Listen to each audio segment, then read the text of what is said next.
Are beginning to pick up on the fact that President Trump actually is in not terrible shape going into 2018. Now, the Congress could be in terrible shape going into 2018. And Trump could be in good shape, right? And this is sort of the problem that you're seeing for President Trump. It was true for President Obama also. So Trump tweeted out this morning that you shouldn't take congressional losses as a referendum on him, right? Here's what he said. Remember, Republicans are 5-0 in congressional races this year. Well, I mean, it doesn't count Senate races. The media refuses to mention this. I said Gillespie and Moore would lose for very different reasons, and they did. I also predicted I would win. I don't know why I is in scare quotes there again. The president needs a remedial course on scare quotes. Republicans will do well in 2018. Very well. And so, I mean, number one, I guess this is a prediction that we can now take to the bank because he's good at predicting things as the president. But this idea that Congress is going to go well because Trump is going well is not really accurate. That said, Trump's accomplishments this year are greater than they appeared like they were going to be, say, 3 months ago. Right? Not only do we have Gorsuch, we have 12 appellate court nominees who have been confirmed. We have a tax bill that looks like it's going to go through, repeal of the individual mandate on foreign policy, the movement of the embassy to Jerusalem, the kickback against the Iran nuclear deal. The president is moving. I mean, there's no question that Trump and Congress are moving. They're moving slower than I would like. This is their first real major legislative accomplishment will be this tax reform, but it is a major accomplishment for him, and he needs it badly. Right now, the poll on the tax bills are not great. Right? There's a new Monmouth poll out today showing 26% approve, 47% disapprove. 50% think their own taxes will go up versus 14% who say down. You know why that is? That's because of the media. And this is why when President Trump rips the media, I think that it would be wonderful if the president would stick to the facts, because there are so many reasons to dislike how the media cover these things. The media suggesting that people's taxes are going to go up is insane. Factually speaking, the vast majority of human beings in the United States would get a tax cut. The media keeps saying this is skewed toward the wealthy. Well, what do you expect? Non-wealthy people don't pay taxes in the United States. Okay, the fact is middle class, upper class people, those are the people who pay taxes. And by and large, it's upper class people who pay taxes. People who don't make a lot of money do not pay income tax in the United States. So you think they're going to get a major tax break? But all this misinformation does have an impact. But what's amazing about this is the media do not understand why their credibility is going down. Now, the media have basically expended their credibility to get Trump. This is the trade they've been willing to make. They're going to go out on a limb and say untrue things, plainly untrue things, in an effort to stop President Trump. And then they're surprised when no one takes them seriously. And they're angry that Fox continues to dominate the ratings. And they continue to call Fox a propaganda network. Brian Stelter on CNN yesterday, for example, he says, Fox, they talk like propagandists over at Fox. It's like a propaganda network. Kurt, what is going on here? Well, I think you're seeing exactly that. Fox News has basically become de facto state-run propaganda. It's state-controlled, state-run television that is beginning its cues directly from the White House. I don't know how anyone can look at what's going on right now and not reach that determination. Trump is creating his own reality. But when you say that, it's not as if the White House is literally running Fox. Or are you saying they are? Well, if you look at the coverage, it sure seems like they are. They have gone so far extreme. I remember the days, Brian, when what you saw on pages like Breitbart were considered the fringe. It was considered so far beyond the mainstream, not even Fox News would touch what was on those pages. Now, Fox is going almost further than Breitbart. And you have right now, at this second, there's an ad running in different markets with Fox News contributor Tomi Lahren advocating and attacking the Mueller investigation. Okay, so, I like Kurt, but when Kurt does this and CNN humors it, this is a pot kettle situation, okay? CNN suggesting that other networks are involved in propaganda. Let me just show you a panel that was talking about President Trump and misogyny, okay? If this does not look like propaganda to you, then I don't know what would. Do you agree with Mike that this has helped Kirsten Gillibrand? I do. The one piece I disagree with is that President Trump, if this was a one-off, that would be one thing. Right. But this is a guy who has misogyny in his DNA, who ran as a misogynist. I'm sure that wasn't on his bumper sticker, but that was part of who he was and who he ran as. So this is completely aligned with that. That's why people heard what they heard from the tweet. Jen Psaki, CNN political commentator, also the former State Department spokesperson for Barack Obama, right? But they're not a propaganda network, right? It's not propaganda when Fareed Zakaria over at CNN says that the Republican tax plan is ushering in a bleak future, right? The universe is going to end because of Republican tax plans. The medium and long-term effects of the plan are clear. A massive drop in public investment, which will come on the heels of decades of declining spending as a percentage of GDP on infrastructure, scientific research, skills training, and core government agencies.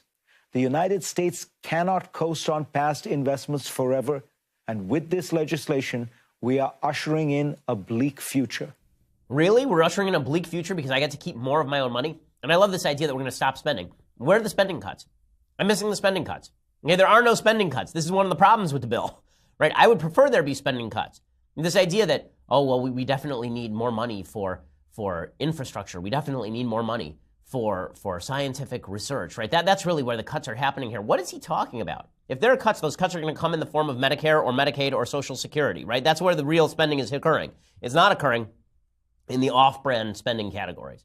Okay, the big spending in the United States, 66% of the federal budget, 2/3 of the federal budget, is consumed by Medicare, Medicaid, Social Security. That's where restructuring needs to take place.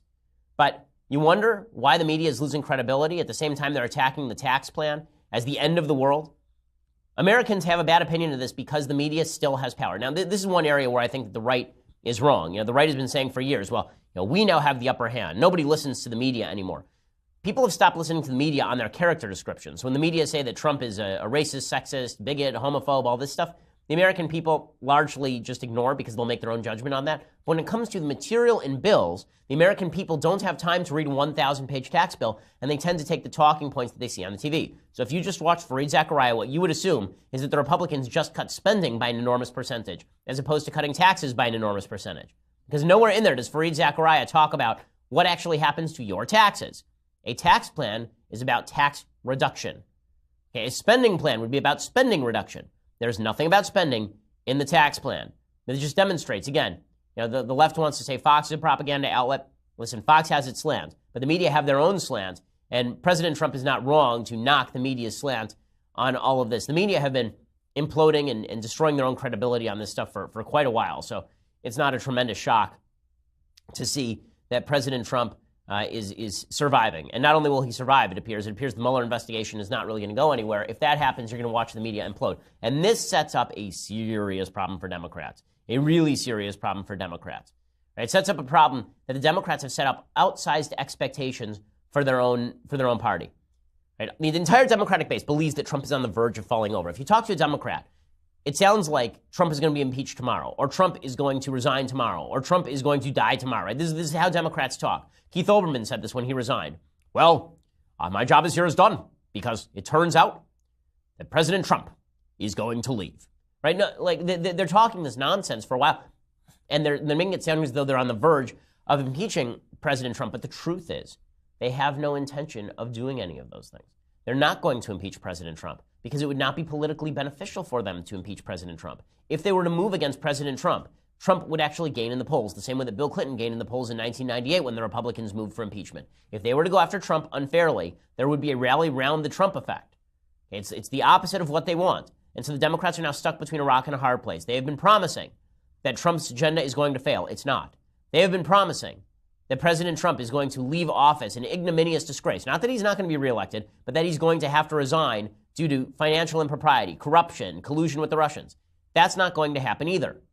And the Democrats are beginning to sense that they are in serious trouble here. The Democrats are beginning to sense that if they push this thing too hard, there could be a real problem for them. So Doug Jones, the recently elected senator from Alabama, Democrat, he was asked, should President Trump should he resign over sexual harassment allegations? And Doug Jones knows there's going to be blowback to him and other Democrats if they push this way. So here's Jake Tapper rightly pressing him on it, and Doug Jones basically saying, no, we're going to leave Trump in place. Where I am on that right now is that those allegations were made before the election. And so people had an opportunity to judge before that election. I think we need to move on and not get distracted by those issues. Let's get on with the real issues that are facing people of this country right now. And I don't think that the president ought to resign at this point. We'll see how things go. But certainly those allegations are not new. And he was elected with those allegations at front and center. And remember, Nancy Pelosi came out and said she was not going to support impeachment right now. Major Democrats have been saying they're not going to support impeachment. In fact, major Democrats sound like they want to try and work with Trump because they know that Trump may not be going anywhere, okay? The incumbent always has a major advantage going into a presidential election. So Democrats have sold their base a bill of goods, and that is going to come home to them in a serious... Importantly, you're going to see great job numbers. Jobs are going to come pouring back into this country, which we need very much. Okay, so there has been, there have been good quarters before. There was a good quarter in Q3 of 2014, for example. We grew at something like 5%. But if Trump has this sustained level of growth, he's going to do just fine, or at least he's going to be in better shape. And he knows it. He knows it. And that's why you're seeing all the Republicans come out now and say, well, let the investigation go forward. Who cares? Just let the investigation do what the investigation is going to do. No biggie, right? GOP Senator Lankford from, I believe, from Oklahoma, he comes forward and he says, yeah, well, there's no reason to end this investigation at this point. Yeah, it's very serious to be able to have someone inside. What they've got to determine is, was he directing the investigation one way or the other while he was on the investigation? Is that something they can go back and repair and look and see if there's any kind of bias that's in it? Obviously, I don't think it taints the entire process, but it certainly taints that season of it, and it's something you should look at with any political investigation that he was on at the time. And the good news for President Trump is that even if the investigation goes badly for him at this point, it's been so politicized that there's going to be a bevy of people who come out and say this thing is just too political. Shapiro, of course, will lead the way on Fox News. She says that the FBI agents involved should be jailed. Now, this is over the top, but it's also the angle a lot of people are going to take no matter how this investigation goes. It all started when Cardinal Comey destroyed our FBI with political hacks to set events in motion to destroy the Republic because they didn't like the man we chose to be our president. Well, it's time to take them out in cuffs. Okay, so this is obviously over the top from Shapiro, but there will be a lot of people who do sort of say this, right, who move in this direction, and Trump knows it. So Trump has the upper hand now. He has the upper hand on policy. It's the end of the year, and it appears he's actually going to get some things done. He knows the investigation doesn't seem like it's going anywhere, and so the Democrats are panicked. And in a second, I'm going to talk about the insane media bias being exhibited in pursuit of President Trump.